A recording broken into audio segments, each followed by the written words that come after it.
Hey, welcome to Therapy by Gabby. I'm Gabby. I'm a licensed professional counselor practicing in the state of Wisconsin, and I talk about things for therapists and therapy goers and the mental health experience in general. Today I'm going to be talking about brain spotting, what it is, what it looks like, who it's for, all that good stuff. I know I said this in my last video, but I was planning on posting another long form video before I got to the brain spotting one, but I got sick again.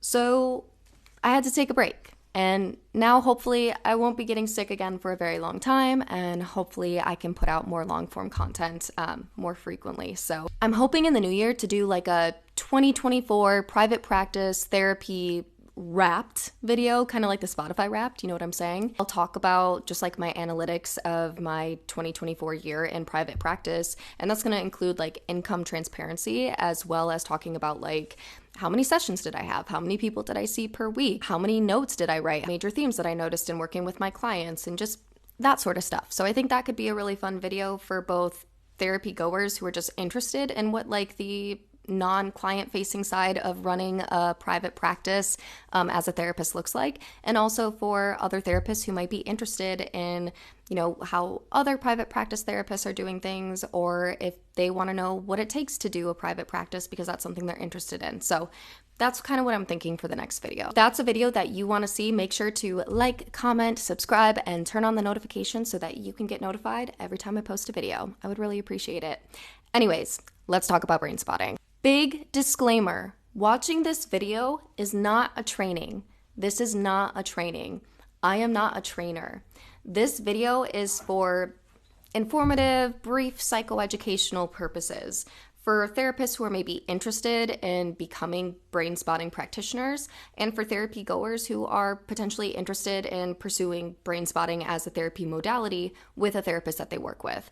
This is not a training. I've been practicing brain spotting since 2020, and I'm currently in the process of getting certified. I have been trained in brain spotting phase 1, phase 2, brain spotting parts, brain spotting couples, which has been renamed to brain spotting for mindful co-regulation in relationships. They changed it because it can be applied to all relationships and not just couples. So I have a good chunk of trainings under my belt. I've been practicing it consistently across my career since I've been trained in it. I also do my own personal brain spotting and my own personal therapy.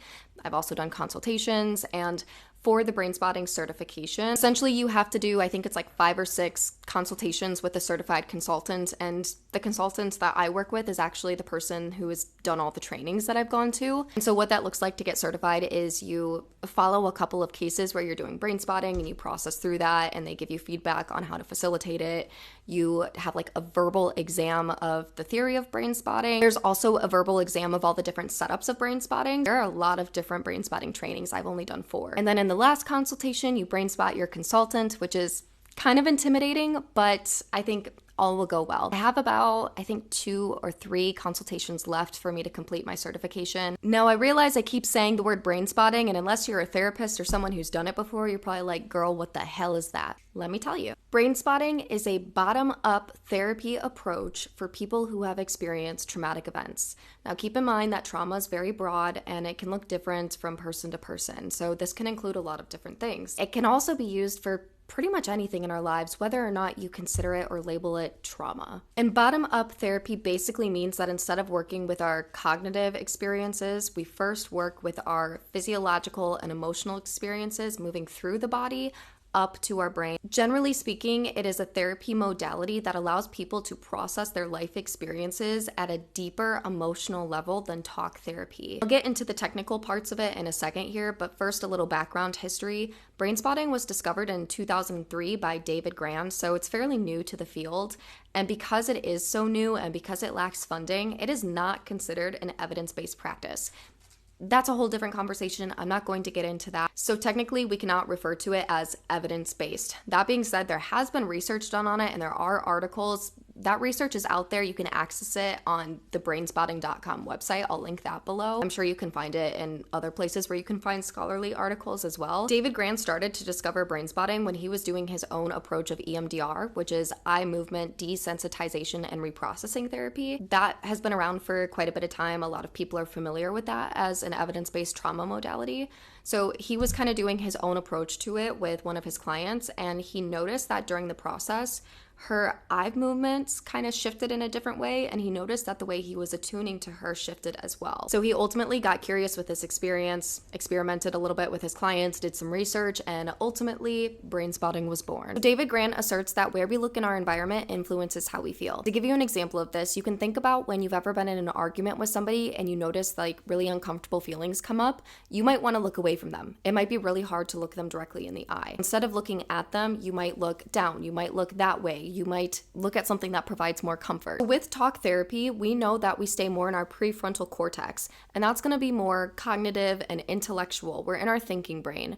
Versus with brain spotting, we get into our subcortical brain, which is closer to our brainstem, and that's where we store more of our emotional experiences. So brain spotting proposes that when we use the brain spotting setups that David Grant has created, that we can locate different eye positions that coordinate with points in the environment that allows us access to that subcortical brain, which means we get more access to our emotional experiences, which we can still kind of touch when we're in our thinking brain, but not at a deeper level that is really beneficial for experiential processing and trauma recovery. Our thinking brain is really, really good at keeping us safe from perceived threats, including emotional threats.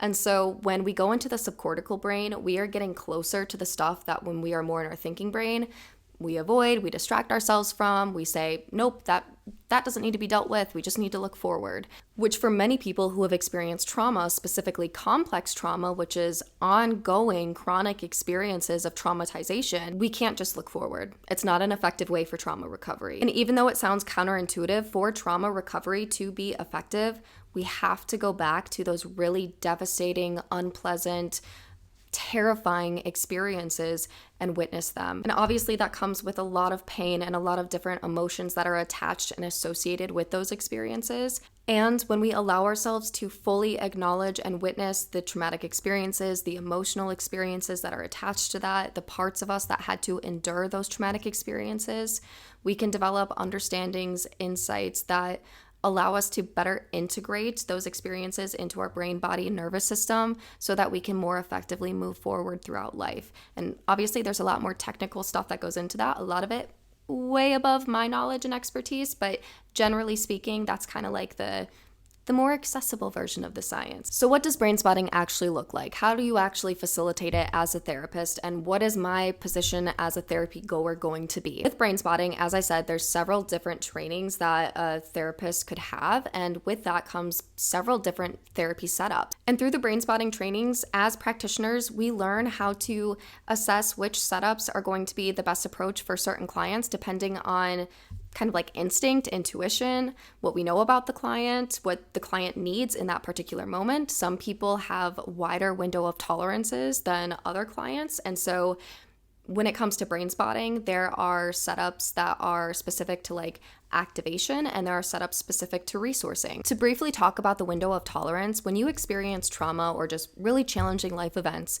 we have a window of things that we can tolerate. So a window of enduring certain challenges, emotional experiences, uncomfortable feelings, where even though it sucks, we can tolerate it, we can navigate it, we can move through it in an effective or somewhat effective way. Let's say we experience something that takes us outside of our window of tolerance. That is a place where we cannot cope with what is happening. And so outside of the window of tolerance, there is hyper arousal and then there's hypo arousal. And when we're in hyper arousal, that looks a lot like anxiety and like a lot of amped up feelings and urgency.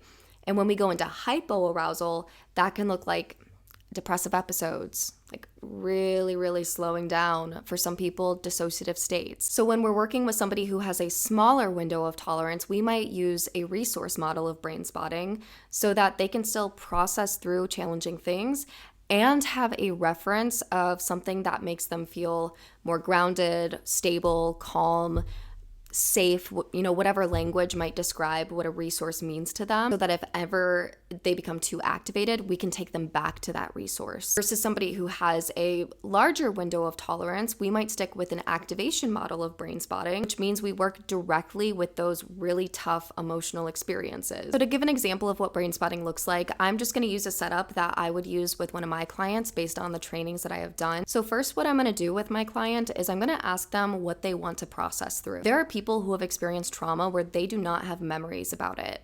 They maybe only know what the emotion is. They maybe only know the physical sensation. Maybe they don't even know that, but they just know that something happened, even though they don't have the details. What's important to know about brain spotting is we can process things even if we don't know what happened.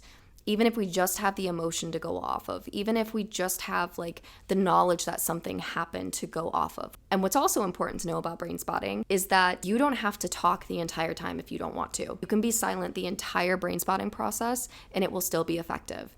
That being said, there are absolutely people who talk the whole time or maybe kind of do a balance of like talking and staying quiet. Some people don't want to share all the details of their trauma experience, or they're not ready to say them out loud, or they just don't want to say them out loud to anybody, period. What we say in brain spotting is, I don't have to know what it is to know that it is.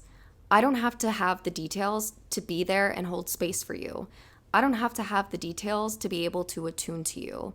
I don't have to know what it is to know that something does exist for you, and I can still hold space for that. Once the client knows what it is that they want to process through, then we start the brain spotting process. With brain spotting, we have a pointer and we have bilateral music. And with some other brain spotting setups, there's also things like goggles because we do one eye brain spotting, but that's unrelated to this. So for just this example, we're going to have a pointer and potentially bilateral music. Bilateral music in brain spotting is going to be music like instrumental nature sounds, soft sounds that go from your right ear to your left ear. And that's going to help your right brain and left brain interact with each other. The right brain is going to be that more emotional, creative, kind of feels like what happened is, it's always going to be this way and I'm going to feel this for the rest of my life. The left brain, that's more logical, more timeline oriented, like this has a beginning and it has an end. When we experience trauma, there's a disruption in the right and left brain communicating, and so that bilateral music is going to help the two to bridge that gap. Some people prefer to use the bilateral music. Some people prefer to brain spot without it. Either way, you can still engage in brain spotting whether or not you use the music. So once the client has their music set up, if they decide to use it, then I pull out my pointer. And I know this is where, people start to be like, this is feeling a little crazy. This is feeling a little woo-woo. Stay with me. As the client is focused on what we are going to process through, I have them focus their eyes on the tip of my pointer. So again, part of brain spotting is that where we look in our environment influences how we feel, and we want to find the brain spot in order to access that subcortical brain that holds that trauma file. I know Cooper's in the background. So what I do is I take my pointer and I slowly guide it across my client's vision. And so they're keeping their eyes on the tip of the pointer the whole time as they're noticing what's coming up in their thoughts, feelings, physical sensations, etc. So their only job is to keep their eyes here and to just notice and observe whatever comes up. As my client is focusing on the tip of the pointer, I'm slowly moving it across their vision. And as I'm doing that, I'm focusing on their eyes and their body, and I'm looking for any physical reflexes.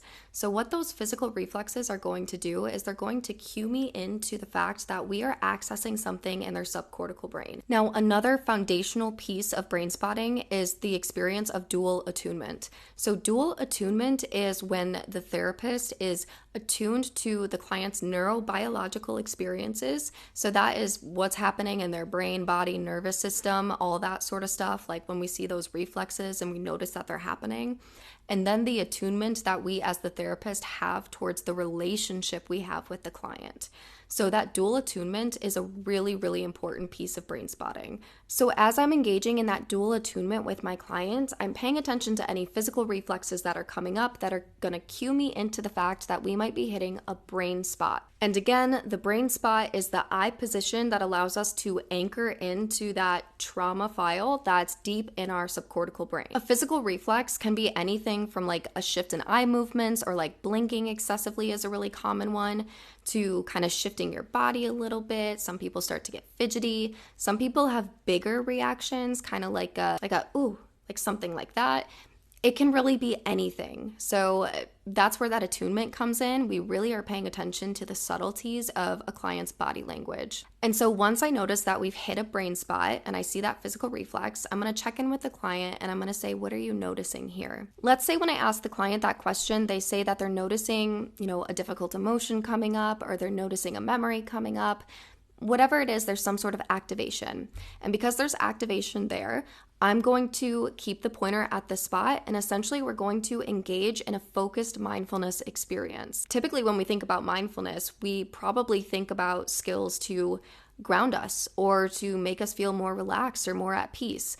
When it comes to brain spotting, the focused mindfulness that we want to engage in is mindfulness of the experiences that come with a lot of difficult emotions. And that's where that witnessing of our traumatic experiences and the parts of us that had to endure those experiences comes in. As the client is engaging in that focused mindfulness experience, I'm going to continue to engage in that dual attunement, and I'm going to kind of sit back and let them do their own processing, whether that's internal, quietly, them not saying anything, or they talk as they process, whatever it is. And this is where it can be frustrating for a lot of people, especially people who are intellectualizers and really stay in their thinking brain, is when it comes to brain spotting, I'm really doing a lot of, what are you noticing about that? How does that land in your body? What are you noticing in your body? What experiences are coming up? Get curious about that. Follow that. Follow that. It's a lot of follow that. Go with that. And a lot of times people are like, what does that even mean? And really what it means is like, just go with whatever thoughts, feelings, physical sensations, memories, etc., whatever it is. Follow it wherever it takes you, even if it makes no sense at all. This is where I like to remind people that there is no wrong way to do brain spotting. Brain spotting is very open-ended and fluid when it comes to the internal processing that a person is doing. You could start with one thing and end up somewhere totally different, totally unrelated, doesn't make sense. But if we really talked it through, there probably would be some intersection somewhere. And so again, this is where I remind people there is no wrong way to do it.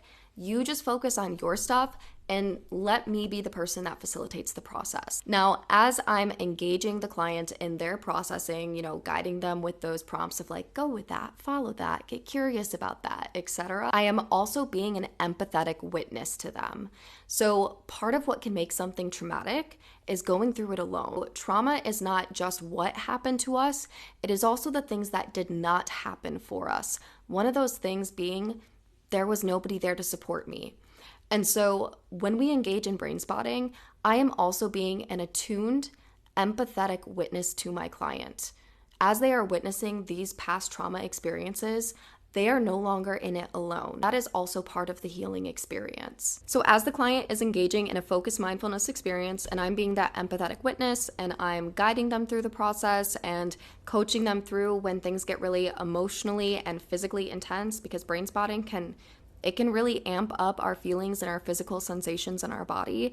And so coaching them through that as well. As we get closer to the end of session, what I do is one final check-in.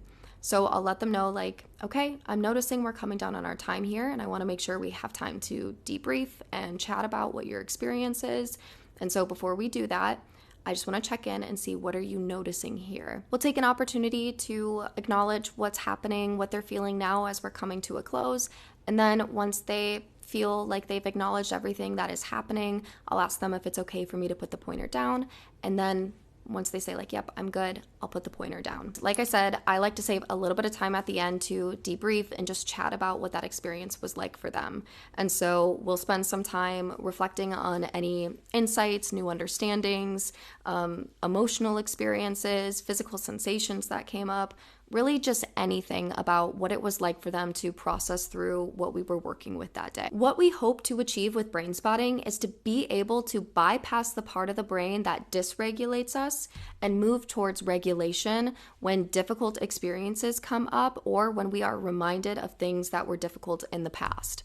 And in order to make that happen through the brain spotting process, sometimes we have to go into dysregulation to learn how to bypass it. There's so much that goes into brain spotting. It's important to keep in mind that these trainings are 3 days long, 8-hour days with so much content and so much information on the theory and how to practice it and the different setups. So even though I'm giving you some core aspects of brain spotting and a generalized overview, it's like I've barely scratched the surface. If you are interested in learning more about brain spotting, like I said, I will link the brainspotting.com website below. I have a little bit more information on there as well as access to articles and some of the research, like I said earlier. I personally love brain spotting both as a therapist and as a therapist therapy goer, and I think it's incredibly beneficial, and it takes you to parts of yourselves that you just didn't even know were there or didn't even know needed you to be a witness to them. I'm biased because I love it. And I know what it's done for me and I know what it does for my clients. That being said, Brainspotting is not always a good match for everyone, and that's okay.